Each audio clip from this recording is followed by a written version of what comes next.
Hello guys, welcome back to my YouTube channel. আর যারা Facebook থেকে দেখছো তারা পেজটাকে ফলো করে দিও।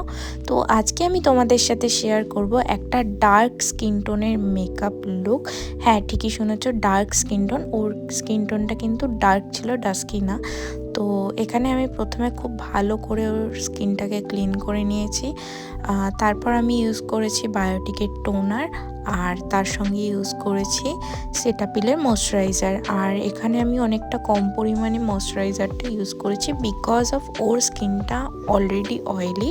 তাই বেশি যদি আমি ইউজ করি ময়শ্চারাইজার তাহলে কিন্তু পুরো মেকআপটা অয়েলি অয়েলি হয়ে যাবে, বেশ ভালোভাবে বসবে না। তারপর আমি ইউজ করেছি একটা ডট অ্যান্ড কির স্টোভ। তোমরা অনেকে যারা ইউজ করেছো ক্রিমটা তারা তো জানোই, আর যারা ইউজ করেনি ডেফিনেটলি গো ফর ইট। কম প্রাইসের মধ্যে খুবই ভালো। তারপর আমি এখানে ইউজ করেছি সুগারের প্রাইমার। যারা সুগারের প্রাইমার ইউজ করেছো তারা তো জানেই, আর বাকিটা কিছু বলার নেই এখানে। তারপর আমি ইউজ করছি আজকে নাইকার কনসিলার প্যালেট। তো কনসিলার প্যালেটের সব থেকে যে ডার্ক শেডটা সেটা কিন্তু আমি ইউজ করেছি। ওর যদিও বেশি স্কিনে প্রবলেম নেই, খালি কিছু স্পট ছিল, তো সেই ট্যান স্পটগুলোকে আমি একটু হাইড করেছি। ওর স্কিন টোনের থেকে সেম স্কিন টোন আমার কাছে ছিল না, ডার্কও ছিল না। তো এইটা একটুখানি অরেঞ্জি শেডের ছিল, যেই ডার্ক শেডটার কথা বলছি, তো সেটাই আমি ইউজ করেছি। দেন তারপর আমি ইউজ করছি এখানে রিকর্ডের এসব বেস ফাউন্ডেশন। এখানে আমি দুটো শেড মিক্স করে ওর স্কিন টোনের থেকে এক টোন লাইট করে তারপর আমি ইউজ করছি। এক টোনও না, ঠিক ওর স্কিন টোনের মতনই, কারণ স্কিন টোনটা অনেকটাই ডার্ক ছিল, তো সেম স্কিন টোন পাওয়াটা অনেকটাই চাপের। আর এই স্কিন টোনে কাজ করা কিন্তু অনেকটাই চ্যালেঞ্জিং ব্যাপার হয়ে দাঁড়ায়। তারপর আমি নাইকার প্যালেটটা থেকে যে আমার একটা শেড ছিল যেটা একটু লাইট ছিল, তো ওই লাইট শেডটা কিন্তু আমি ইউজ করেছি। একদম লাইটটা কিন্তু আমি ইউজ করিনি, কারণ একদম লাইটটা যদি ইউজ করতাম তাহলে ওর স্কিন টোনের আরও বেশি চেপে যেত বা মেকআপটা কিন্তু গ্রে হয়ে যেতে পারতো। দেন তারপর আমি ইউজ করছি এখানে রিকর্ডের ক্রিম ব্লাশ। তো এখানে ক্রিম ব্লাশটা যে টোনের আছে, দেখো এটা কিন্তু কুল টোনের আছে, মানে ওর স্কিন টোনেরই এইরকম ডার্ক বা ডাস্কি স্কিন টোনে এগুলো ইউজ করা হয়। দেন তারপর আমি ইউজ করেছি মার্সের লুজ পাউডার, সরি। তো এখানে আমি ট্রান্সলুশন পাউডারটা ইউজ করেছি। বানানা পাউডার কিন্তু ওর স্কিন টোনে দিইনি, বিকজ অলরেডি ওর স্কিনটা অনেকটা হাইলাইট হয়ে গেছে, তাই জন্য আমি আর এটাকে হাইলাইট করিনি। দেন তারপর আমি আই বেস করার জন্য আমি সেম যেটা দিয়ে আমি হাইলাইট করেছিলাম ওর আন্ডার আই অ্যান্ড চিকবোন, যেখানে যেখানে হাইলাইট করার, তো সেই সেম শেডটা নিয়ে আমি ওর আইলিডে দিয়ে দিলাম। আর এটাকে ড্যাবিং মোশনে ভালো করে ব্রাশের মাধ্যমে আমি ইউজ করে নিচ্ছি।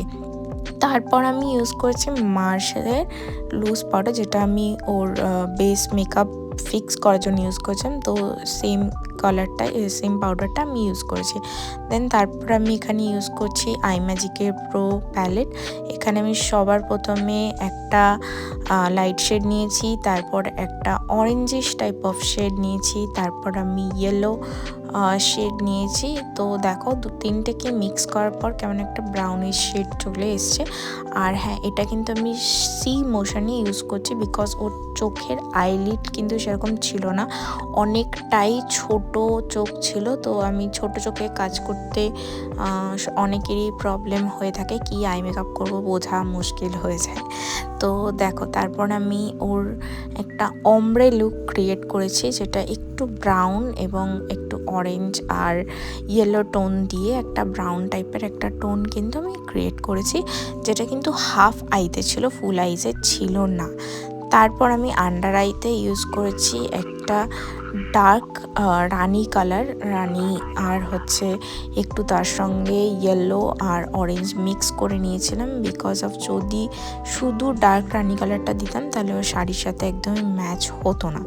তারপর আমি ইউজ করছি একটা লাইট গোল্ডেন কালারের শিমার, একদমই কম পরিমাণে ইউজ করেছি আমি, জাস্টটাকে একটু হাইলাইট করার জন্য। তারপর আমি এখানে মার্সেরই যে নিউড কাজল পেন্সিলটা আছে সেটা আমি ইউজ করেছি, বিকজ ওর চোখটা অনেকটাই ছোট ছিল। তো আমার মনে হয়েছিল যে হোয়াইটের থেকে বোধহয় একটু নিউড শেডের যদি কাজল ইউজ করা যায় তাহলে খুব বেটার লাগবে ওকে দেখতে।